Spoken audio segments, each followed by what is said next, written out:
दोस्तों नमस्कार। आज हम आप लोगों के लाए हैं राजनीतिक विज्ञान के विभिन्न वाद। जैसा बोर्ड पर आप देख रहे हैं सभी लोग, यह यहाँ से एक ऐसा कॉन्टेंट वीडियो है जो आप लोगों के लिए बहुत इंपॉर्टेंट होने वाला है।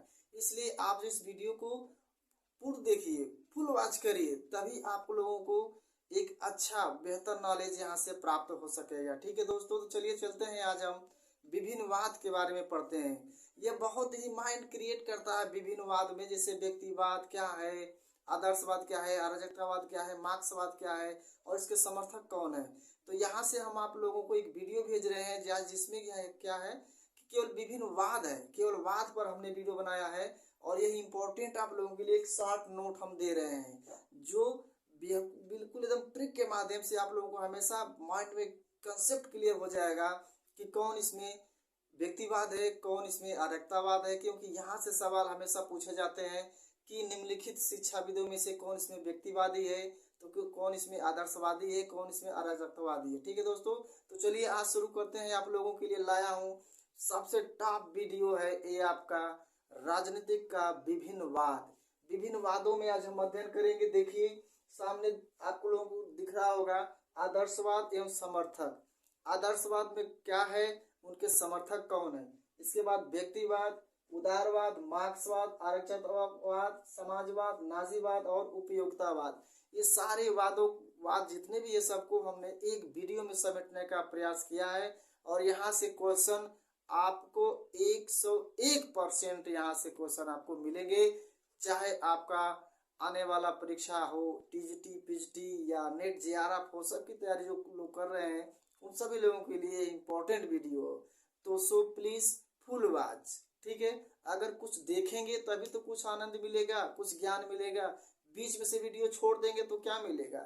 इसलिए आपसे अनुरोध है कि आप इसको फुल वॉच करें और इसको नोट्स बनाएं, क्योंकि ये जो किताबें से मिला है एनसीईआरटी किताबें से हम आपको कलेक्शन कर दे रहे हैं। ठीक है दोस्तों, तो चलिए देखते हैं। सबसे पहले आदर्शवाद। आदर्शवाद क्या कहता है?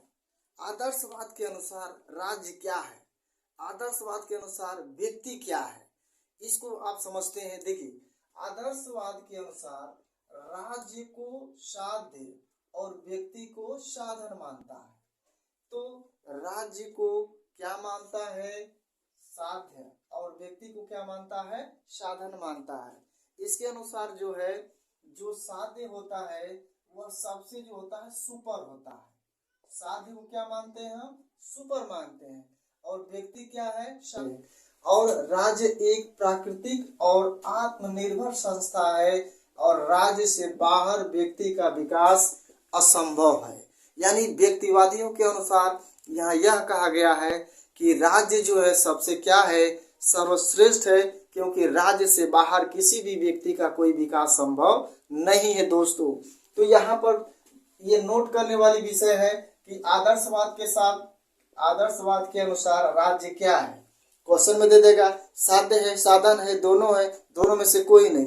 तो राज्य क्या है? साध्य है और व्यक्ति क्या है? साधन है। अगर इसके समर्थक की बात की जाए तो ये भी पूछता है कि आदर्शवादी समर्थक कौन है, कौन इसमें आदर्शवादी समर्थक नहीं है।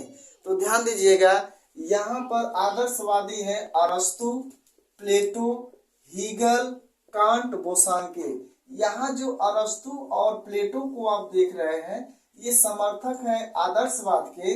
और आधुनिक आदर्शवाद के अगर समर्थक की बात की जाए दोस्तों तो वो है आपके हीगल, कांट और बोसांके और ग्रीन। इसको ध्यान दीजिएगा। आधुनिक जो है, आधुनिक आदर्शवाद के समर्थक में आएंगे कौन? हीगल, कांट, बोसांके और ग्रीन। ये आधुनिक समर्थक है आदर्शवाद के। और आदर्शवाद के समर्थक में आएंगे अरस्तु और प्लेटो। तो ध्यान दीजिएगा, इसका कंसेप्ट क्लियर कर लीजिए कि अगर पूछता है कि आधुनिक आदर्शवाद के समर्थक कौन है तो वहां पर आप देंगे जवाब, किसका देंगे जवाब? Hegel, Kant, Bosanquet, Green. इनको कहा जाता है आधुनिक आदर्शवाद के समर्थक। कंसेप्ट क्लियर हो गया। आदर्शवाद क्या है? आदर्शवाद के अनुसार राज्य क्या है? आदर्शवाद के अनुसार व्यक्ति क्या है? ठीक है दोस्तों, अब हम चलते हैं दूसरा इसमें है। देखिए व्यक्तिवाद। व्यक्तिवाद क्या है?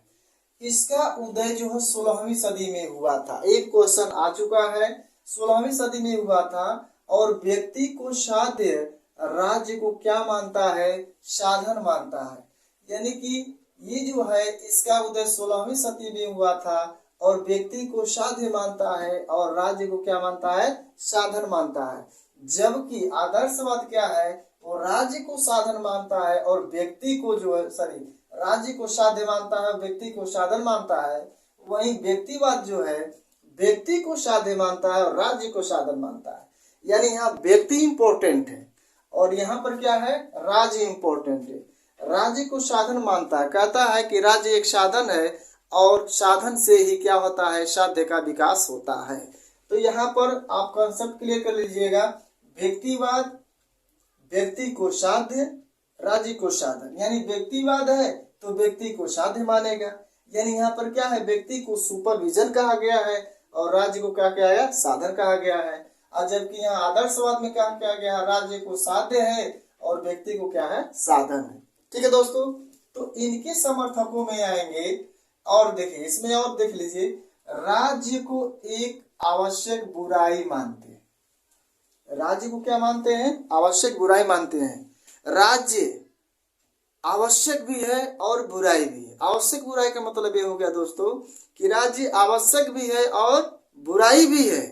तो व्यक्तिवादियों के अनुसार जो है राज्य क्या है, एक आवश्यक बुराई है और व्यक्ति को स्वतंत्रता, राज्य को सीमित क्षेत्र। यहाँ पर क्या किया गया है, यहाँ व्यक्ति को स्वतंत्रता दी गई है, आजादी दी गई है, व्यक्ति को स्वतंत्रता प्रदान की गई है और राज्य को सीमित अधिकार क्षेत्र दिया गया है कि राज्य को एक सीमित अधिकार होता है, सीमित अधिकार क्षेत्र है, उस अधिकार से बाहर वो कार्य नहीं कर सकता है। जबकि व्यक्ति क्या है, व्यक्ति को यहाँ पर आजादी दी गई है, स्वतंत्रता दी गई है।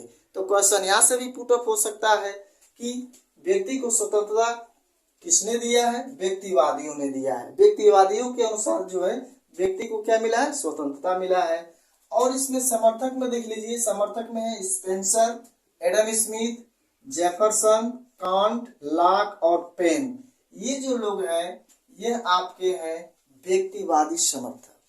व्यक्तिवादी समर्थक में स्पेंसर आ जाएंगे और एडम स्मिथ आ जाएंगे और एडम स्मिथ का जेफरसन आ गए, कांट, लॉक और पेन। इसको आप नोट करते चलिए और बिलीव मी, विश्वास करिए, ऐसा वीडियो, ऐसा यूट्यूब पर अभी तक आप लोगों ने बहुत कम देखे होंगे। यह मैं जो वीडियो बना रहा हूँ, यह उद्देश्य है कि जितने भी टीजीटी, पीजीटी में या नेट जेआरएफ में एग्जाम देने वाले हमारे भाई बंधु मित्रगण हैं, अगर उनको राजनीतिक विज्ञान से अगर कमजोरी है तो वो यहाँ से अपनी कमजोरी दूर कर ले। ठीक है दोस्तों, क्योंकि यह वो पार्ट्स है, राजनीतिक विज्ञान का वो ऋण है जहाँ से क्वेश्चन पुटअप बार बार हुए हैं और होते हैं और होते ही रहेंगे। ठीक है दोस्तों, तो अगर आपकी तैयारी बेहतर है तो इसको रिवीजन करिए और अगर तैयारी बेहतर नहीं है तो इसको आप नोट्स बनाइए, क्योंकि ये जो किताबें से मैंने लाया है एनसीईआरटी के किताबों से कई किताबों का कलेक्शन करके हमने यहाँ पर आपको एक शॉर्ट नोट दे रहे हैं ताकि कंसेप्ट क्लियर हो जाए कि कौन व्यक्तिवाद है, कौन आदर्शवाद है, कौन अराजकतावाद है, कौन मार्क्सवाद है। ठीक है दोस्तों, आगे चलते हैं। तो व्यक्तिवादियों के अनुसार जो है व्यक्ति को साध्य माना है, राज्य को साधन माना गया है और आदर्शवादियों के अनुसार राज्य को साध्य माना गया है, व्यक्ति को साधन माना गया है। यहाँ पर कहा गया व्यक्तिवादियों ने कि आवश्यक क्या है, बुराई है। राज्य को आवश्यक बुराई मानते हैं, आवश्यक भी है और बुराई भी है। और व्यक्ति को स्वतंत्रता देते हैं लेकिन राज्य को सीमित क्षेत्र दिया गया है कि राज्य का जो कार्य क्षेत्र है वो सीमित होना चाहिए और व्यक्ति को क्या होनी चाहिए, स्वतंत्रता होनी चाहिए। अगला है देखिए उदारवाद। उदारवाद का मतलब क्या हुआ, आप जानते हैं, व्यक्ति को साध्य और राज्य को साधन माना गया। देखिए उदारवाद में क्या गया, व्यक्ति को साध्य और राज्य को क्या माना गया है, साधन माना गया है। और उदारवाद का घर कहाँ है, तो इंग्लैंड। उदारवाद का घर क्वेश्चन में पूछता है कहाँ है उदारवाद का घर, तो उदारवाद का घर यानी इंग्लैंड को हम कहते हैं उदारवाद का घर कहा जाता है। यहाँ पर आप देख लीजिए इसमें कौन सा आपको इसमें सिमिलर लग रहा है। राज्य क्या है, राज्य साध्य है और व्यक्ति क्या है, यहाँ पर साध्य, राज्य को साधन माना गया है। यहाँ उदारवाद का घर इंग्लैंड है और इसके जो समर्थक है वो कौन है, जॉन लॉक महोदय हैं।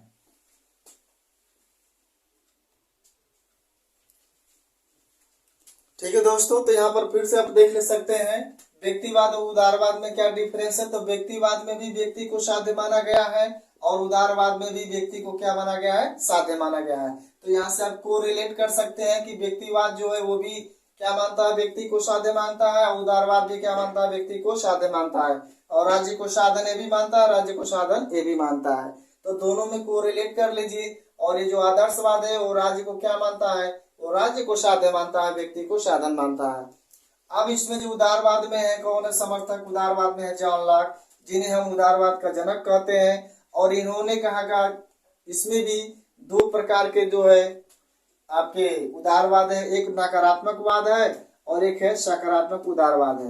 नकारात्मक उदारवाद उन्होंने कहा था कि उसमें अहस्तक्षेप होना चाहिए, मतलब व्यक्ति को कोई काम कर रहा है तो उसमें उसकी सहमति है, कर रहा है तो उसको वहां पर रोकना नहीं है, मतलब अहस्तक्षेप करना है, वहां पर किसी प्रकार का कोई बंधन नहीं है। लेकिन जो सकारात्मक उदारवाद है उसमें यह कहा गया है कि वहां राज्य चाहे तो वहां पर व्यक्ति की जो उस पर हस्तक्षेप कर सकता है, यानी उसके कार्यों पर रोक लगा सकता है राज्य। अगर बुरा काम है या कोई भी ऐसा है तो वहां पर कहने का मतलब है कि राज्य जो है वहां पर उस पर प्रतिबंध लगा सकता है, किसके अनुसार, सकारात्मक उदार के अनुसार। लेकिन नकारात्मक उदारवाद के अनुसार वहां पर अहस्तक्षेप की प्रक्रिया होगी, जहां पर उसे रोका या प्रतिबंध नहीं लगाया जा सकता।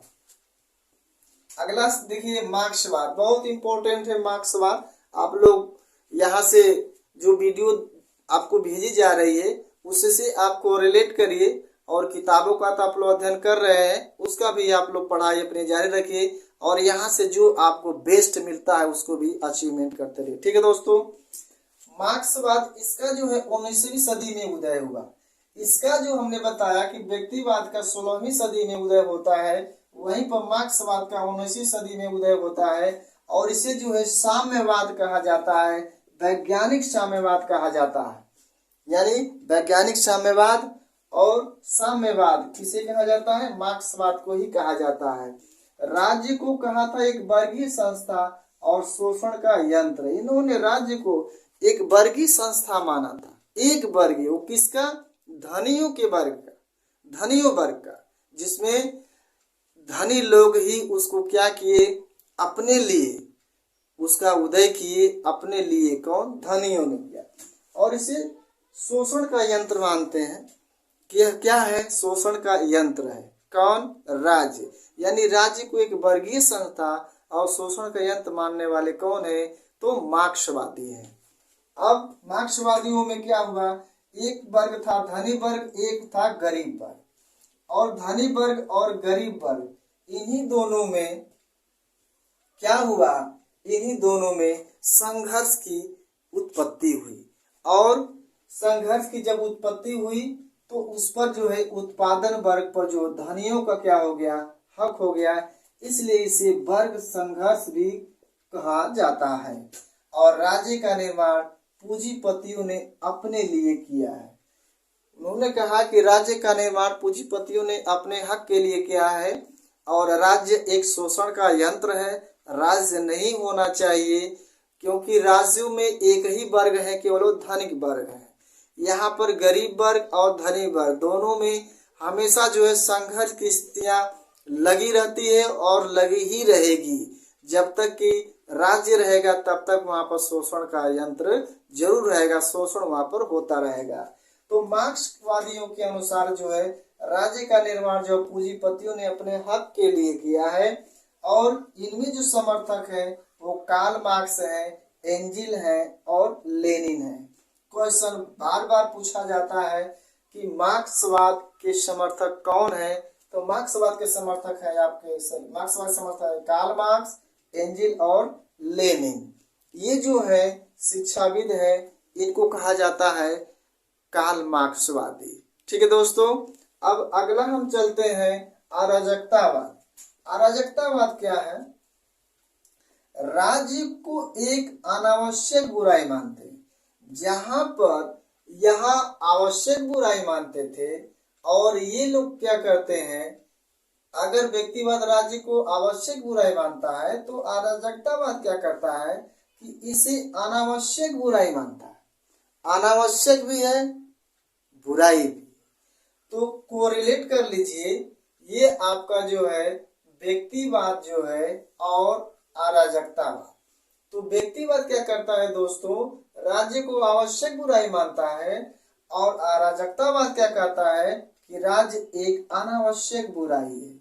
ध्यान दीजिए, कोरिलेट कर पढ़िए आप, और यहाँ से क्वेश्चन हमेशा आता है कि किसके अनुसार राज्य एक आवश्यक बुराई है और राज्य एक अनावश्यक बुराई है। ठीक है दोस्तों, तो राज्य एक आवश्यक बुराई है व्यक्तिवादियों के अनुसार है, और राज्य एक अनावश्यक बुराई है यह अराजकतावादियों के अनुसार है। और समाज की बुराई की जड़ राज्य, उन्होंने कहा था कि राज्य ही वो है जो समाज की बुराइयों का जड़ है। अकॉर्डिंग टू अराजकतावाद, अराजकतावाद के अनुसार उन्होंने कहा था कि राज्य ही जो क्या है, वह जड़ है किसका, समाज की बुराइयों का। यह राज्य विहीन समाज चाहता है, यानी अराजकतावाद क्या चाहता है, राज्य विहीन समाज चाहता है, जहां पर राज्य हो ही न, ऐसा समाज की परिकल्पना करने वाले कौन है, अराजकतावादी हैं। तो अराजकतावादियों के अनुसार जो है राज्य एक विहीन समाज चाहता है, व्यक्ति एक विवेकशील प्राणी है। यहाँ पर एक कहा गया है कि व्यक्ति एक विवेकशील प्राणी है, चिंतनशील प्राणी है, समझदार है, वह अपना अच्छा और बुरा जानता है। व्यक्ति अपना अच्छा बुरा भला वो जानता है, यानी कि कोई भी व्यक्ति है वह, जैसे मैं हूं या आप हैं, तो मेरे बारे में मेरे से अच्छा आप नहीं जान सकते, या आपके बारे में आपसे अच्छा कोई नहीं जान सकता। तो व्यक्ति अपने आप में ही क्या है, सबसे यूनिक है, विशेष है, चाहे कोई भी हो। यहीं पर बात कही गई है कि व्यक्ति एक विवेकशील प्राणी है, चिंतनशील प्राणी है, बुद्धि विवेक है उसके पास, और वह जो है अच्छे और बुरे का वह फल जानता है, यानी अपने बारे में अच्छा भला बुरा वो समझ सकता है। इसलिए यहाँ पर राज्य की कोई आवश्यकता नहीं है। और इसमें जो समर्थक है, समर्थकों में है महात्मा गांधी, प्रूदो, और आधुनिक में अगर कहा जाए तो गार्डविन है और थारो है। अगर ये पूछता है कि मॉडल में आधुनिक अराजकतावादी के समर्थक कौन है, तो गार्डविन होंगे और थारो होंगे। और अराजकतावाद केवल पूछता है कि अराजकतावाद के समर्थक कौन है, तो प्रूदो है और महात्मा गांधी है। प्रूदो ने कहा था कि संपत्ति क्या है, चोरी है। प्रूदो ने ही कहा था कि संपत्ति क्या है, चोरी है। इन्होंने एक स्टेटमेंट दिया था। तो ये आपका रहा एक शॉर्ट नोट, जहां पर आपको सारे वाद को लेकर के हमने वीडियो आपको पेश किया। ठीक है दोस्तों, तो अराजकतावाद वीडियो जब आप लंबा ना हो जाए, अब बाकी जो आपको रह गया है समाजवाद, नाजीवाद और उपयोगितावाद, इसको हम अगले वीडियो में आपको पढ़ाएंगे और वहां आपको क्वेश्चन भी पुटअप करेंगे। ठीक है दोस्तों, तो यह वीडियो आप लोगों को कैसा लगा, एक बात और आपसे कहना चाहेंगे कि हमारे यूट्यूब चैनल इंडिया अकेडमी 0.2 के माध्यम से जितने पाश्चात्य दार्शनिक हैं, चाहे आपके हाथ लास रूसो जितने लोग हैं, सभी लोगों का हमने एक जीवन परिचय और महत्वपूर्ण जो कोटेशन है जो परीक्षा में पूछे जाते हैं, वो सारे कोटेशनों को और जीवन परिचय को भी लेकर के हम वीडियो बना रहे हैं, जिसमें आपको कई किताबों का कलेक्शन कर कर हमने बनाया है कि राज्य के बारे में क्या क्या है, उन्होंने अधिकार के बारे में क्या क्या है, न्याय के बारे में क्या कहा है। तो आपको अलग अलग किताबों से खोजने की जरूरत नहीं पड़ेगी। आप हमारे YouTube चैनल इंडिया अकेडमी 0.2 को सर्च करिए, वहाँ प्लेलिस्ट में आपको जितने भी पढ़ाए हैं सबको वहाँ से एक महत्वपूर्ण वीडियो आपको प्राप्त होगी, जो परीक्षाओं के लिए बेहद जरूरी है। क्योंकि अगर इस पर कमांड किसी का अगर है, तो चाहे TGT हो, चाहे PGT हो, और चाहे नेट JRF, अगर इस पर अगर उसकी पकड़ बढ़िया बन गई तो विश्वास करिए वह उस भीड़ से अलग हो जाएगा जहां एक सीट के लिए 1500 आवेदन पड़ते हैं। 800 आवेदन पड़ते हैं, 2000 आवेदन पड़ते हैं। ठीक है दोस्तों, तो ये वीडियो कैसा लगा, उम्मीद करता हूँ कि आप लोगों को अच्छा लगा होगा। तो एक लाइक और सब्सक्राइब जरूर कर दीजिए और चैनल पर बने रहें। इसके बाद मिलेंगे तो आपको बनाएंगे नेक्स्ट वीडियो में समाजवाद, नाजीवाद और उपयोगितावाद, क्योंकि बहुत जो है ये माइंड क्रिएट कर देता है कि अराजकतावाद, व्यक्तिवाद, समाजवाद, व्यक्तिवाद और आदर्शवाद कंफ्यूजन क्रिएट करता है। इसलिए हमने कहा क्या कि एक शॉर्ट नोट हमने बनाया है और यहाँ से आप चाहेंगे तो उसको आप देख सकते हैं। ठीक है दोस्तों, आई रिपीट अगेन, एक बार और मैं बता देता हूँ आपको। आदर्शवाद के अनुसार राज्य साध्य है, व्यक्ति साधन है। ठीक है दोस्तों, और कहा गया है कि राज्य से बाहर व्यक्ति का विकास संभव नहीं है।